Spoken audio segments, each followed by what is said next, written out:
What's up, guys? Welcome back to the At Last podcast. This is episode 13, I think, right? Mm-hmm. Yeah. Man, we're so glad you're listening and that I was about to say watching, but watching is not a thing. Don't look at us. But we're glad you're listening and that you've tuned in. We'd love for you to go check out previous episodes if you haven't checked them out yet. Maybe some of our beginning ones, but also maybe some of our recent ones on people pleasing or convictions, or different moments about our lives that made us who we are. But yeah, we'd just love for you to check those out. Thank you again for all the encouragement and the words that you have given us. It really, truly means a lot to us. Any feedback is great feedback, whether it's improvement or encouragement, whatever it is. We are thankful for it. Don't insult us. Yeah. But yeah, we love you guys. So today we're going to kind of be talking about, it's going to be a chill episode. Isha and I are just going to chat about. Sit back, relax, join us on the couch. Yes, grab some chips. Maybe grab yourself a little snack. Chips is specific. I don't know. Get some Takis, hot Cheetos.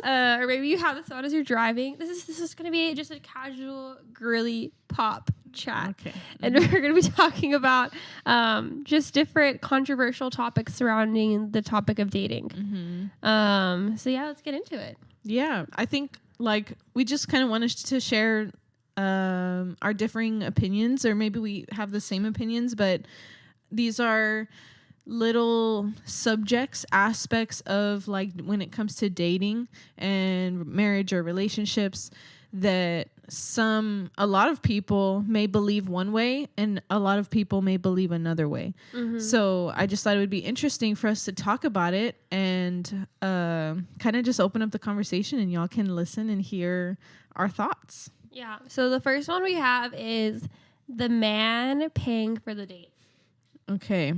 This is definitely controversial in our world today because, Megan and I, just to preface, obviously, we are believers. We believe in God and we read the Bible. So everything that we believe and kind of dictate our lifestyle around is going to come from the Bible, from God's word. That still means that we may have differing opinions on things, which is totally okay. As long as it always comes back to Jesus is our Savior, and we don't stray away from the gospel. But there's still things that we may, differ on. And so when it comes to some of these things, by the way, that's our perspective. That's where we come from. But we're fully aware that even Christians, even believers, will be on total opposite ends of these topics because that's just what they believe for different reasons. So what do you think? I think the first date, the guy should pay 100%.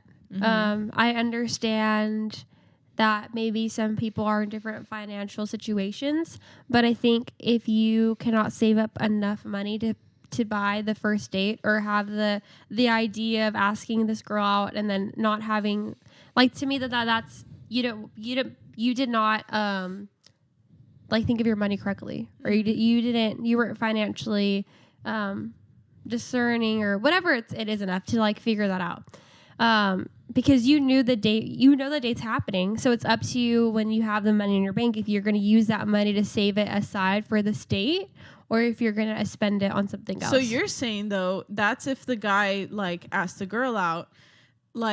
What if the girl makes the initiative? What if she's the one that asked? Then, and this goes for kind of anything, even friendships. If you are the one that initiated the meetup, should they be responsible for paying? Okay, well, this is very different then. We're getting to different things because I guess it just depends what a first date is.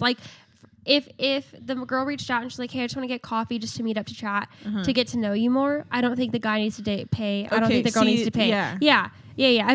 Or either vice versa. Even if a guy were to reach out and be like, hey, I just want to get to know you more, let's go to coffee, I wouldn't necessarily be offended if you didn't pay for my coffee because it's kind of we're just getting to know each other. If it's not a date, but if it's or even if it if it's initiated on both sides, just a chill coffee conversation to get to know each other, I don't think either or has to pay for both. But if it's now if the girl initiated that and now we're moving on to both parties agreed of hey, I think we should actually go on a date. And it's a first official dinner date. I think the guy should pay. Okay. Yeah. Or if it's like a movie, whatever the first official date is that now you both are ready to go, and it's not just coffee, like not just coffee. I'm talking about something like substantial. The guy should pay. And that's like I cringe because I know some people just disagree, which is like that's fine. And that's totally valid. That's totally fine. And I'm not saying the guy has to pay for all the dates going forward. Like 100%. I'm not one of those girls that feels that way. I understand life is hard. I'm in ministry, okay? I understand the paychecks. I just think it's like the first one of having the thought in mind and being prepared enough to save up for that date because you want to treat that person. Like from there on out, like even the second date or whatever, I don't think that then the guy has to pay for every single date. So let me just ask you this just for clarity. Yeah. So if the girl asks the guy out on a date and it's intentional, like let's go on a date, I want to, which I don't know. No, the girl should not pay. So sorry, but that's just me. Okay. Like if I ask a guy on a date, I'm not expecting to pay for that. Okay. Yeah. And so that's because then you're getting into like, I don't know. Maybe I'm thinking too far into this, but then I think you're reversing roles that are the way they are for a reason. Yeah. So. Oh my gosh. Hey, the echo in this room is not so bad anymore. By the way, this is like Megan's everyday sneeze. Like this is natural. No one heard it, I don't think, though. I literally moved away from the mic. Completely normal. No, they heard it. 100%. That sneeze was heard around the world, okay? But that's normal. She's okay. She's been to the doctor. Not for the sneezes. It's just, I think if there was an issue wrong with Megan, we would know. But that's a normal sneeze for some reason. Anyways, I lost my train of thought. You were saying how the one pays for the date. Like, okay. Yeah. Yeah, I forgot. Anyway, the echo in this room is not as bad because of the stuff that's in the room now. The furniture and everything. Anyway, our little studio / nursery. Anyways, I also think, I'm just trying to think where my mind was at. Sorry. I also think that the guy should pay, and that's just traditional. But my perspective just comes from the guy pursues the girl. Yeah. You know? And you don't ever want to go chase down a guy. This might lead into maybe something else that we could talk about too, but I just would feel more comfortable if this is a date. And me personally, I wouldn't ask anybody out on a date. Probably. Yeah, I don't think I would either. Back in like my dating scene or whatever. It was like three years ago. For clarification, like Isha is married. Yeah. And I'm single. Almost so these are the perspectives that we're giving. But I wasn't that type to ask guys out on dates. Like I'll wait to be pursued. And then I think you should pay if you're pursuing me. That's good. Question. Did Ben pay for all your dates? Do you remember? That's a very good question. Or a majority, or whatever you remember. That's a good question. And now I have to remember. But if we ever went on a date, like the very beginning, the very beginning of our relationship, he paid. Okay. He paid for stuff. It wasn't like that the entire relationship. I'm pretty sure there were like maybe a couple times that I paid for some reason. But it was not often at all. So majority of the time Ben got you. Yeah. Wow. Okay. That's cool. That's good to know. And we weren't making the same amount of money. So that's another. See, that's what I'm saying. But he had the recognition to be like, I care because I'm pursuing this girl. Which he did. Yeah. That I'm going to set aside money and not spend it on something else. And every time I go on a date with her, no matter where we go, I'm going to be intentional about making sure that I pay for her. That's good. That's really good. So, yes, transition to the next one. Girls making the first move. So, I don't think this is a terrible thing. Like, I really don't think that this is like a rule. The Bible doesn't talk about dating, and like going to Taco P and all that. Like, the Bible doesn't talk about that stuff. But I would just draw the line when it comes to pursuit. when it comes to kind of putting in more effort as the girl than the guy is. Because I just believe that no girl should ever chase a guy. It shouldn't be that way. So I do think it's okay for girls to initiate and kind of make the first move. That's totally fine. As far as like, I'm letting you know my intentions, or like, these are my feelings that I have for you, or like sliding in the DMs first. Like, there's nothing wrong with that, you know? Especially because, sadly, sometimes men can be very clueless, or they just they don't pick up on hints. You have to be very direct. You kind of do, and that's just the way it is. But I would just draw the line. Like, after you have made the first move, if you're the one having to continue to make moves, there's something wrong there. That's my opinion. Yeah, I don't know where I stand on this. I think that now, if I was observing a guy for maybe 3 months, 6 months, whatever the timeline is, and I saw fruit, and I saw great godly characteristics, and I was attracted to him, I think that now maybe I would just send him a text and be like, hey, I would love to grab coffee and just talk to you more.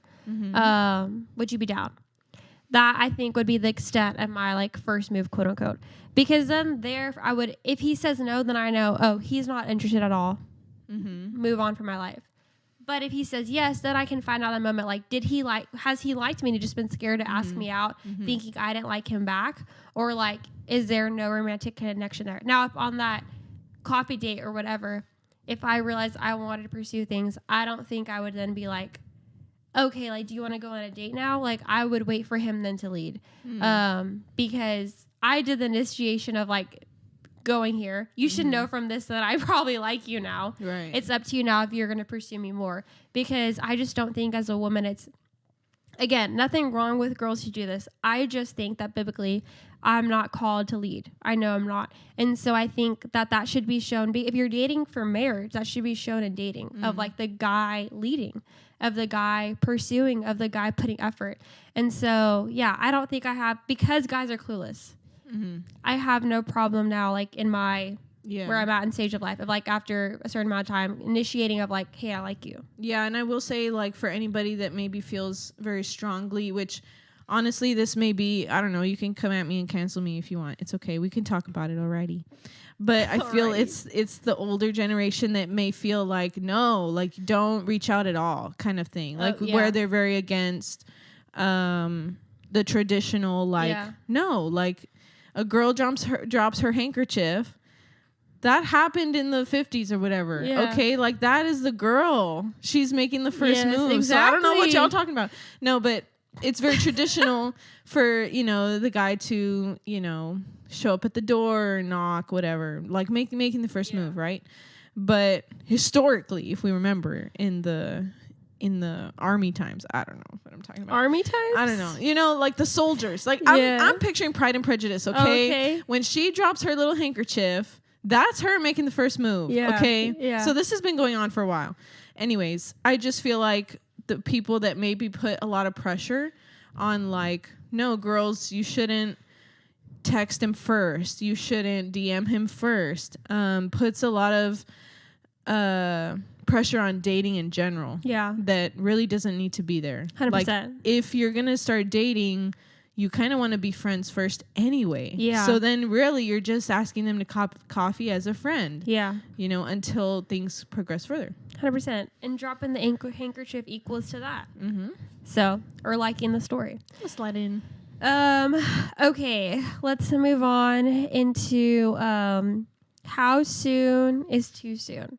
So now you're dating. How soon too soon is it to talk about marriage? How soon is it to define the relationship? How soon is too soon to get engaged? Well, these are a lot of questions. Well, it's kind of all goes into one, though. Well, no? There's a different answer for all of them. Yeah. Okay, well, then I guess Yeah. Pick one. Just like define the relationship context of like, okay, yeah, you're right. Pick one. If we do, how soon is it to get engaged? I think that'd probably be most, okay. Yeah. Because this one, I do feel like there's just traditional standards that every culture, every kind of region is going to believe differently on. Mm-hmm. Like the Valley's going to have a different outlook based on traditions of what dating looks like. And then up north, like those states might view things differently, even if they are all believers. I kind of, for a while, heard a lot that you should date for a year, at least a year before like getting engaged. And that's actually what me and Ben like convinced ourselves was the thing to do, was like, oh yeah, like we'll at least date a year to get to know each other. Yeah, we didn't need to do that. We, at 10 months, we were already like, why are we still dating? Like, why we could have gotten engaged like sooner, because we've been talking about it. We feel like we want to marry each other. We already kind of made this decision. We're just dating to date now. And we're kind of just like wasting time. Because at that point, even before that point, we already knew like we wanted to marry each other. Mm-hmm. So, I don't think that there's a standard rule for everybody. There's just not, because every single relationship is different. Mm-hmm. And I do believe that every single relationship will have its own challenges to work through, kind of like steps to meet in as far as maturity, mm-hmm. And readiness for marriage. But at the same time, if it's going to take you longer to get engaged because you're both not ready to get married, then don't date. Yeah. Until you're kind of ready to get married. Yeah. The purpose of dating is to investigate and get to know each other. It's not, I'm going to prepare for marriage through dating to see if I'm ready to be marriage material. No. You're already marriage material by the time you're dating, ideally. Yeah. That's good. I don't really know if I have a specific stance on this. I just feel like it's all case by case. Right. I do think there is a certain amount of like too long. Or like, too soon. What's too soon, in your opinion, to get engaged to someone? I don't know. Because like, I guess the first that came to head was like 3 months. Like, I feel like 3 months is really quick to be engaged. But like I said, I think this is really case by case, because maybe you're 40. And you've met someone and you're like, after a month, you're like, I know. Okay, that's so different from 23-year-olds. Okay, yeah. You know what I mean? Yeah. Like if, so, because it's just just whole different stages of life. But yeah, I don't know. I feel like an answer then could be, it's not a number. Yeah. I think it's maturity. It's too soon. Yeah. If you haven't had the most important conversation. For sure. 100%. That you need to have before getting married. Yeah. And opening the vault. Engagement, there's a time for that to happen during engagement. But by then you're committing already to marrying that person. Yeah. So I would say it's too soon if you don't know that person as well as you should. Yeah. Which is kind of like objective. Yeah. And you may... Yeah, I mean, yeah, for real. It's really based on those conversations. Like, if you feel like after 3 months, like I have known this person and I have gotten to know everything, then, right. I don't know. And you feel like you're in a place right now where y'all can both afford to be married and are spiritually mature. Yeah. But there's so much that goes into it, because you could also know a lot of things about a person and not experience how they react in a lot of situations. Because like the 1 year thing, like it does make sense just because you're seeing that person through all these seasons that you've never seen them before, especially if you don't know this person before. Like if you've never met this person, do not get engaged for 3 months. Like I don't know. Do whatever you want. This is why it's really case by case. But like legit, there's not an answer for this. Because then you can even be dating for a year and still not know that person well enough. So this really just depends on both parties and their spiritual maturity. Talk to somebody that knows you both, and that can get to know you both. Invite a spiritual mentor into this. There you go. Because it really is case by case. Okay. Praying and reading the Bible together when dating. Okay, so this isn't really that controversial. I just really think it's people don't know. Yeah, that's probably better. That, like, people don't know the whys or why nots of why you should or shouldn't. As far as it being like, oh, well, no, this is clearly whatever. And so it's controversial. So I believe that your time with the Lord is very intimate. Spiritually, very intimate. It is between you and God. There's also a lot of powerful things that happen spiritually when you are spending time with the Lord. So when you are not married to someone, meaning you are two separate beings, you are not one flesh yet, you're not married, there's a lot of unhealthy emotional and spiritual bondage that can happen. Not bondage like that, attachment. but bonding. Attachment that can happen when you start to incorporate very intimate spiritual practices in a dating relationship. And we've talked about this on the Paper Room podcast with young adults before. But just from like a girl's perspective, you may want to feel like it's going to bring us closer together. It's going to strengthen our relationship if we're praying together all the time, if we're reading God's word together, when in reality, you're building a spiritual attachment to someone who's not yet your future, your husband. Yeah, no, I 100% agree. I think that when you're dating, you both should have separate quiet times, separate time with the Lord. I think that, you know, if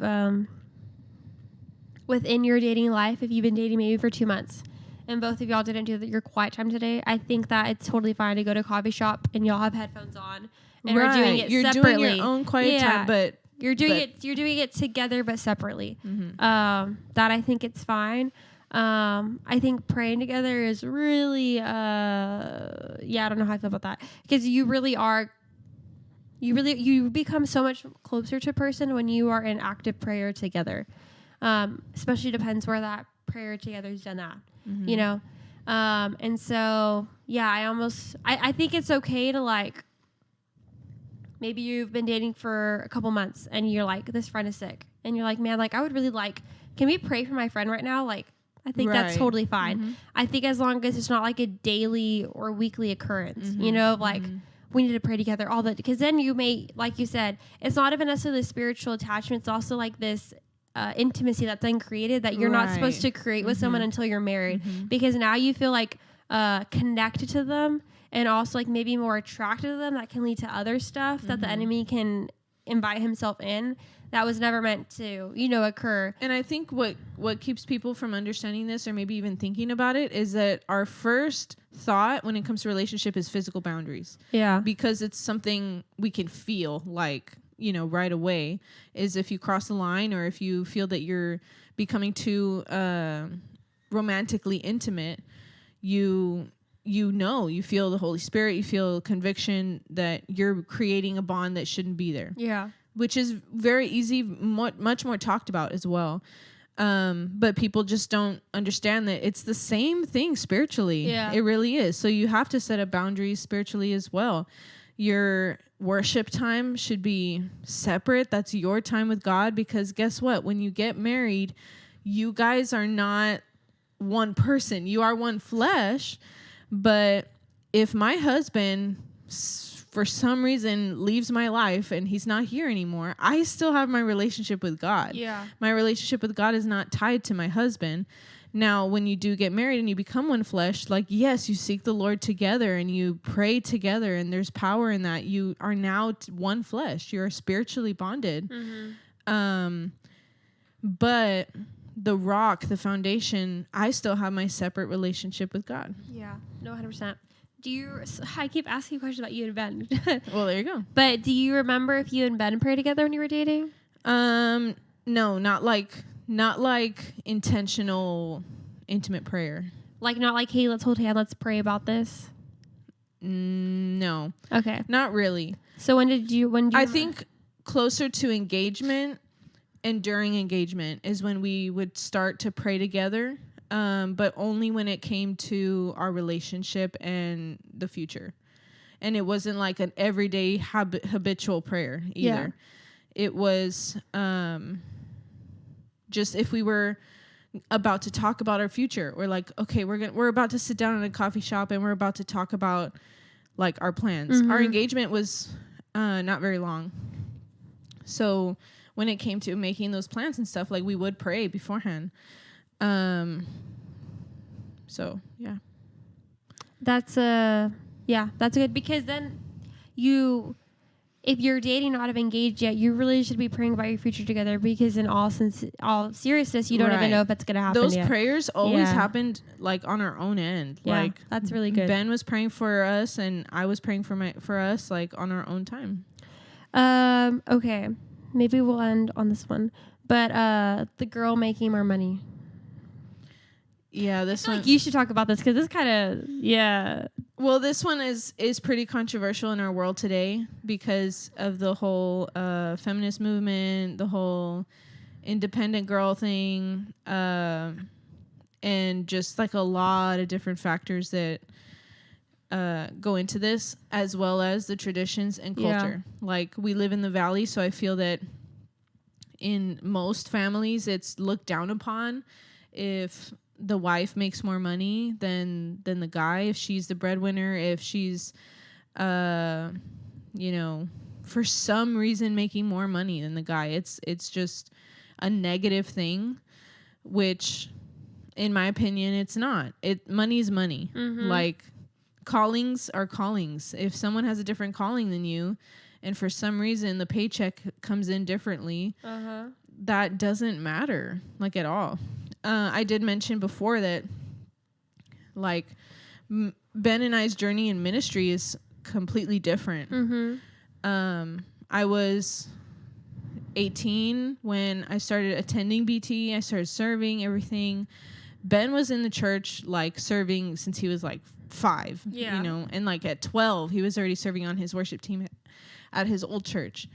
But I came on staff at church way before he did, and that was my first job. But I also had a full-time job before he did, because he was in school longer than I was, even though he's older. So him being in school didn't allow for him to have a full-time job. And this is just me like being open or whatever. It had zero effect on our relationship that I was making more money. Zero effect. Like, it really didn't matter at all. There was no sense of machismo. There was no sense of jealousy from him. No sense of insecurity from him, because it didn't matter. Money is money. Yeah. And we're not supposed to worship money. And eventually, down the road, by the time we got married, he became full-time. And so we were, kind of making the same amount of money or whatever. We have our hobbies that sometimes make us money. He likes to gig and go do, with the band. He likes to make money that way sometimes, but it's fun for him. I do photography on the side, so I make money doing that. Like, money is just money. So to me, it doesn't matter at all if the girl is making more money. Yeah, I agree. I think as long as the guy is working and putting in effort through that way, like in the same amount of hours as I am, like for me, then it's like, or similar hours, like it doesn't really matter who's making more money. I just wouldn't want to be the working and then coming home and he's just there like sitting on the couch. Like I wouldn't be okay with that.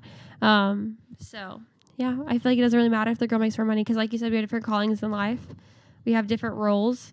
And like as long as the guy's still working. Which is also like you mentioned, like, now we have stay-at-home dads. Like, yeah. And it just, I think it's kind of scenario based, depending on who these people are, like depending on the couple.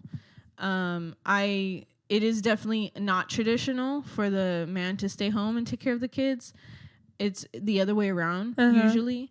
I just think it kind of depends. Like, a man staying home and taking care of his kids, it is kind of backwards, but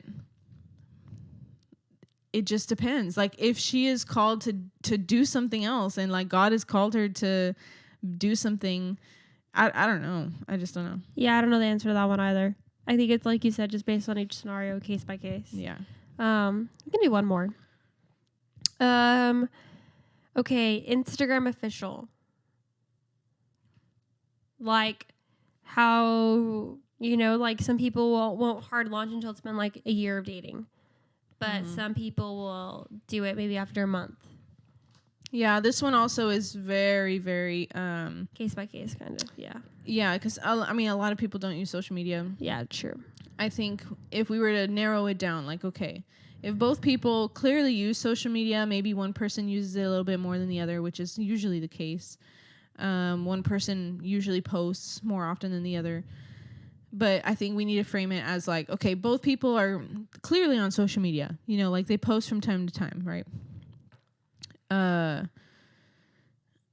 I think that if you decide to wait before like hard launching a relationship, that's completely up to you, because you can choose to have a more private life than others. If you choose to post right away, it's kind of risky, you know, because you're putting your life out there for the world to see, essentially. So it's kind of like that, like deciding like, when do I want the world to know what I'm doing? Yeah. when do I want the world to have this kind of insight into my life? So I definitely think it's just up to the person. I also think that there's a lot of fears that come with posting your significant other on social media, because there's a fear of like, well, what if we break up, and what if we're not together? If you start off a relationship that way with already that fear of like, what if we break up, I think that you're expecting it to fail, which is a sign of fear, insecurity. You're being driven by kind of what other people think of you, but also just a doomsday kind of mentality. Like, it could fail, so I'm just not going to share my joy with anyone. Yeah. No, I agree with that. I think like it really just depends on the relationship. Like, I think it also depends how public you want it out there. Like, because here's the thing, with more people that know about your relationship, the more opinions you're going to get. Mm-hmm. And the more people will speak on your relationship. So I think it just kind of depends how long you want to keep it private of just you and that person and the people you decide to tell, versus your Instagram followers, your high school friends, or whatever, you know. I think it depends on the situation of how long you want to keep that private versus when you want to make that public. At the end of the day, there really shouldn't be judgment around this. No. Because you decide when you decide, yeah. Like, I don't know. It's up to that person. Yeah. Like, they know what they're doing. They know how many followers they have and how many people will see it. Yeah. I can have an opinion like, oh dang, like they're, you know, they just started dating yesterday and they're already public on Instagram, whatever. Well, good for them. You know, that's kind of what I think. It's like, that's kind of crazy, but all right, cool. The confidence they have, you know? Yeah. Or if, you know, like I know these people in person and I know that they're together, but they still haven't posted on Instagram. One thing that does cross my mind is the fears, you know, like I just wonder if they're fearful of being, you know, made known or whatever. But most of the time it's just a privacy thing. Yeah. Which is totally valid. 100%. It really, I think everyone has their own timeline of when you think things should happen. And I mean, at some point, hopefully you do that, post that person if y'all are planning on, if you get engaged or something, you know? Yeah. But yeah. And also everyone uses social media different also, you know? Right. Like for some people, it really doesn't matter not like at all. a personal life thing. It's just like just there. Whatever. Yeah. So yeah. Yeah. There's a lot of opinions out there. There are. And there's more controversial topics we could have gotten into also. Oh, yeah, for sure. Well, maybe I'll do a part 2 to this at some point. But again, like, the most important thing is you're seeking wisdom from somebody else, you know, when it comes to these things. And seeking wisdom from the Lord first and foremost. Like, if we ask it, he will give it to us. So, seek and you shall find. There you go. Well, we hope this was, I mean, yeah, I don't know if it was helpful. Maybe it was helpful, but more like we just wanted to share our thoughts. Yeah. So, I mean, if our opinions are helpful. More just like maybe interested to listen to or whatever. But yeah, we love you guys. Hope this is helpful. Bye.